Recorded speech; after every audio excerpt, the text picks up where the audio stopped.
Om Shanti. Good morning. साकार मुरली 15 दिसंबर 2021। बाबा का मीठा मीठा लेटर हम मीठे मीठे बच्चों के मीठे मंथन के लिए। मंथन शुरू करने से पहले सुख के सागर परम पिता परमात्मा की सुख भरी किरणों के नीचे बैठ जाते हैं और महसूस करें, मैं सुख स्वरूप सुख के सागर की संतान हूं। आज मीठे बाबा ने कहा, मीठे बच्चे, ऊंच पद का आधार पढ़ाई और याद की यात्रा पर है। ऊंचा पद पाना है तो दो चीजें चाहिए, एक पढ़ाई चाहिए अच्छी और याद की यात्रा चाहिए। बाबा कहते जितना चाहो उतना गलत कर लो। दुनिया में उच्च पद का आधार क्या होता है?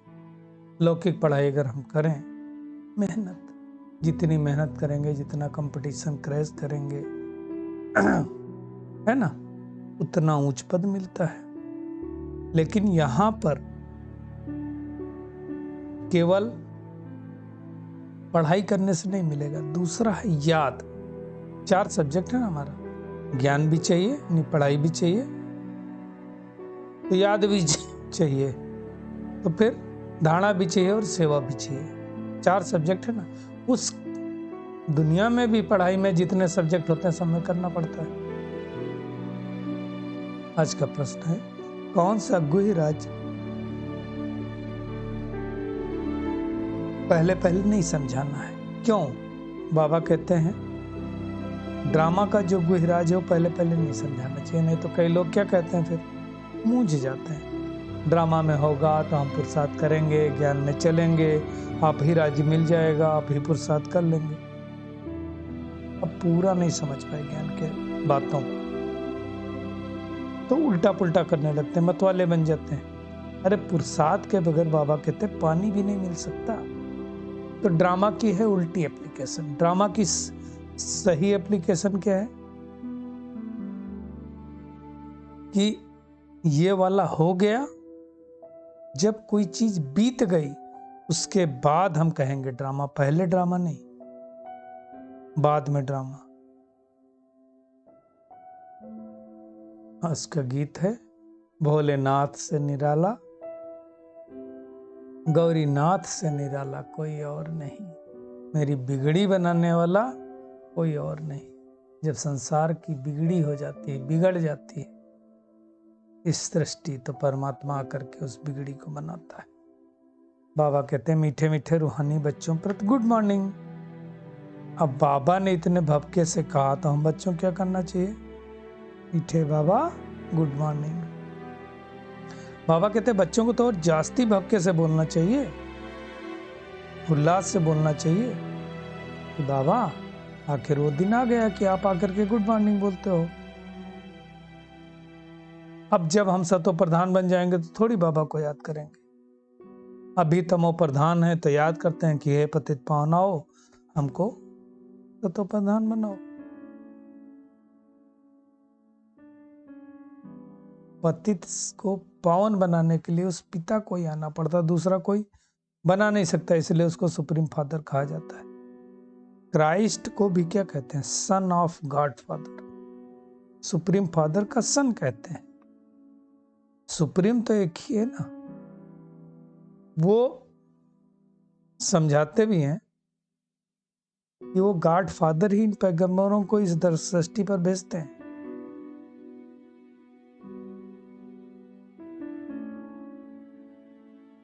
वो परमात्मा एक बार इस सृष्टि पर आते हैं और ब्रह्मा द्वारा स्थापना कराते हैं, है ना। मुख द्वारा ही तो समझाएंगे। क्या समझाते हैं? मन मना भव मन ही मन मुझे याद करो। ब्रह्मा द्वारा बैठ के वेदों शास्त्रों का सार समझाते हैं। तुम गाते हो तुम मात पिता हम बालक तेरे, तो किसी के तन में प्रवेश करके ज्ञान देगा ना बाबा। कैसे समझाएगा? प्रजा पिता है ना जो ब्रह्मा, वो हमारा पिता भी है प्रजा का और माता भी है, इसलिए तुम माता पिता हम बालक तेरे गाते हैं। इसलिए देखो हम मंदिरों में भी बाहर नंदीगढ़ दिखाते हैं, गाय को नहीं दिखाते, बैल को दिखाते हैं। ये सब समझने की बात है कि वो क्यों दिखाते हैं। बाबा कहते कोई श्रूण बुद्धि होते हैं तो फट से समझ जाते हैं। 30 वर्ष में बाबा कहते ज्ञान में चलने वालों से 1 महीने के ज्ञान में चलने वाले तीखे जा सकते हैं। क्यों? पुरुषार्थ के ऊपर डिपेंड है ना। कॉलेज में भी जैसे कोई मेहनत करके गैलअप कर लेते हैं, सारा मदार पढ़ाई और याद पर। हम मूल वतन में थे तब तो सतो प्रधान थे, इस सृष्टि पर आए तो तमो प्रधान बने। अब तमो प्रधान आत्मा वापस तो जा नहीं सकती, वापस हमें सतो प्रधान बनना है। और सतो प्रधान कैसे बनेंगे? बाबा की याद से। बेहद का ड्रामा है, इसमें तो कितने एक्टर होंगे दुनिया में, तो 50-60 एक्टर, यहाँ तो बात मत पूछो। बाबा ने अब हमारी बुद्धि का ताला खोल दिया है। तो अब बाप समझाते हैं कि लक्ष्मी नारायण भी विश्व के मालिक थे, आधा कल्प रहे ना, कितने साहूकार थे। उनको किसने बनाया साहूकार? शिव बाबा ने।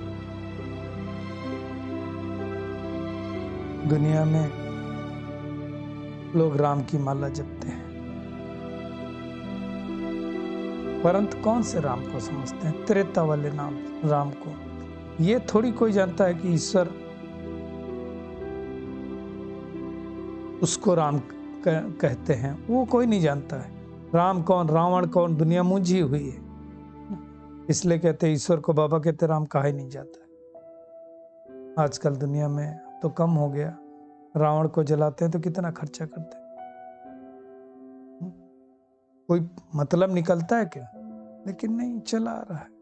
बाबा कहते हैं उन्हों क्या है साइंस पावर, तुम्हारा है साइलेंस पावर। साइलेंस पावर द्वारा साइंस पावर पर विजय प्राप्त करनी है। कैसे मिलेगे? योग बल से विकर्म विजय प्राप्त होगी और विकर्म नष्ट होंगे, और कोई तरीका नहीं है। अब ये सारी बातें सबकी बुद्धि में थोड़ी बैठेंगे। सबकी बुद्धि में बैठे तो सब सत्युग ना जाए, सब तो जाने वाले हैं नहीं, कोई त्रेता में भी जाएगा। बाबा समझाते हैं पुरानी दुनिया जिसमें देवी देवता धर्म का फाउंडेशन ही नहीं, सड़ गया। बनियान ट्री का बाबा मिसाल देते हैं ना, बाकी सारी ब्रांचें हैं, है ना, जड़ें और निकल आई, मूल धर्म तो है ही नहीं, गुम हो गया। किसी से भी पूछो थोड़ी पता है।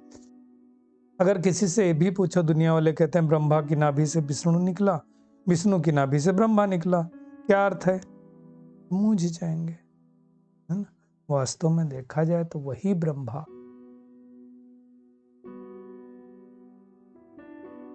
अपने नेक्स्ट जन्म में विष्णु बनता है और विष्णु के 84वें जन्म में ब्रह्मा बनता है। ये सब समझने की बात है।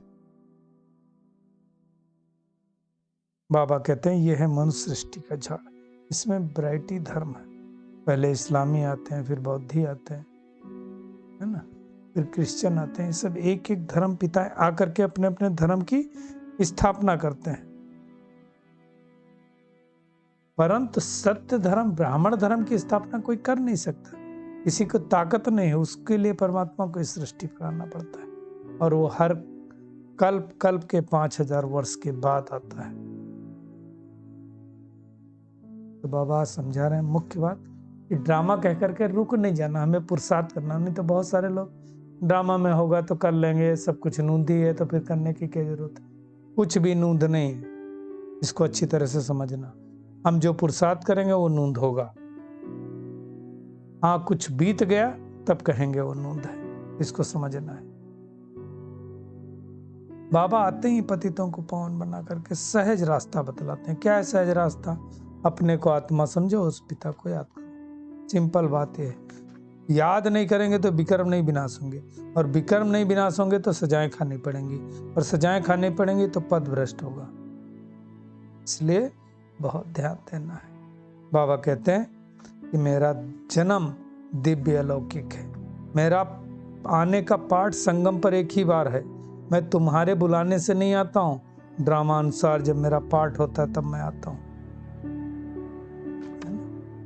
कई बच्चे बाबा को बोलते हैं आप तो जानी जाननहार हो, आप बता दो मैं एग्जाम में पास होऊंगा कि नहीं, मेरा इसका फल क्या होगा। बाबा कहते हैं मैं तुम्हारा मन को जानने के लिए आया हूँ, तुमको पतित पावन बनाने के लिए। ऑब्जेक्ट समझो ना, जिसका जो उद्देश्य होता है वही करेगा ना, दूसरा नहीं कर सकता है। समझने की बात है ना। एयर हॉस्टेज को बोलो तुम पायलट बन के प्लेन चलाओ, नहीं चला सकती ना। पायलट भी एयर होस्टेज का काम नहीं कर पाएगा, तो जिसका जो कार्य है वही करेगा। परमात्मा का कार्य क्या है?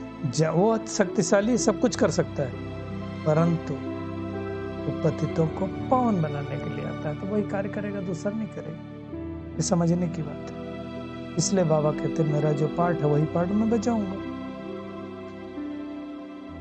मैं भी ड्रामा के बंधन में बंधा हूं। हर एक का पाठ ड्रामा के बंधन में बंधा हुआ है। जो निश्चय बुद्धि नहीं, बाबा कहते वो स्वर्ग में चलने के लायक भी नहीं। बाकी जो सूर्यवंशी चंद्रवंशी घराने की आत्माएं, उनको तो बाबा का ज्ञान सुनना ही है, आगे बढ़ना ही है, वर्षा लेना ही। जो जास्ती पुरुषार्थ नहीं करते, बाबा कहते स्वर्ग में आएंगे परंतु प्रजा में आएंगे, सजा खा करके कोई पद पालेंगे। कहते तो बहुत है कि हमें सूर्यवंशी बात सही लेनी, सूर्यवंशी में जाना है, नर बनना है, नारायण बनना, नर से नारायण बनना है, अगर फिर मेहनत भी करनी पड़ेगी ना, इतना पुरुषार्थ भी करना पड़ेगा ना।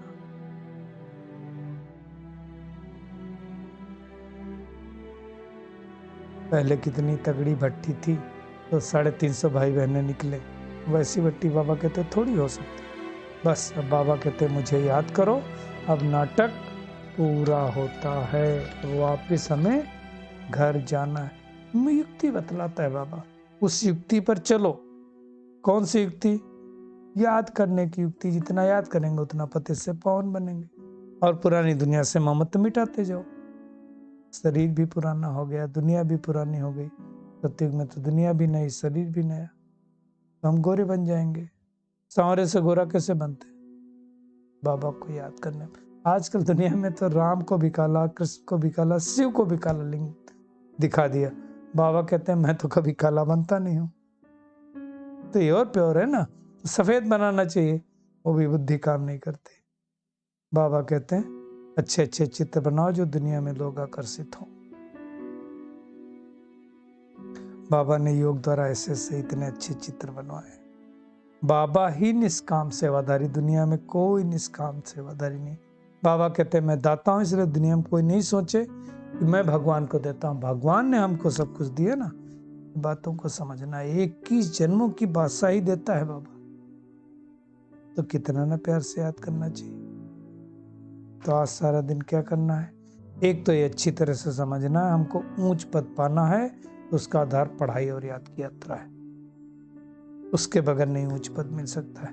ब्रह्मा बाबा ने जैसे बुद्धि से सरेंडर हुए, ऐसे ब्रह्मा बाप समान ईश्वरीय अर्थ देकर ट्रस्टी बनना है, ममत्व मिटा देना है। लास्ट में आते हुए भी फास्ट पुरुषार्थ करना है, और उसके लिए पढ़ाई पर पूरा पूरा ध्यान देना। बाबा का वरदान है पुराने संस्कार रूपी अस्थियों को संपूर्ण स्थिति के सागर में समाने वाले समान और संपूर्ण भव। बाबा कहते हैं बाप समान और संपूर्ण बनने के लिए सृष्टि की क़यामत से पहले अपनी कमजोरियों और कमियों की क़यामत करो। हमारे अंदर जो कमी कमजोरियां हैं उनकी भस्मीभूत कर दो, उनको क़यामत अर्थात समाप्त कर दो। उनको कोई भी उलझन का नाम निशान न रहे। बाबा कहते हैं ऐसे अपने को उज्जवल बनाओ जैसे जन्म परिवर्तन के बाद पुराने जन्म की बातें भूल जाते, हाँ याद रहता। ऐसे पुरानी बातों को, पुराने संस्कारों को भस्म करो। अस्थियों को भी संपूर्ण स्थिति के सागर में समा दो।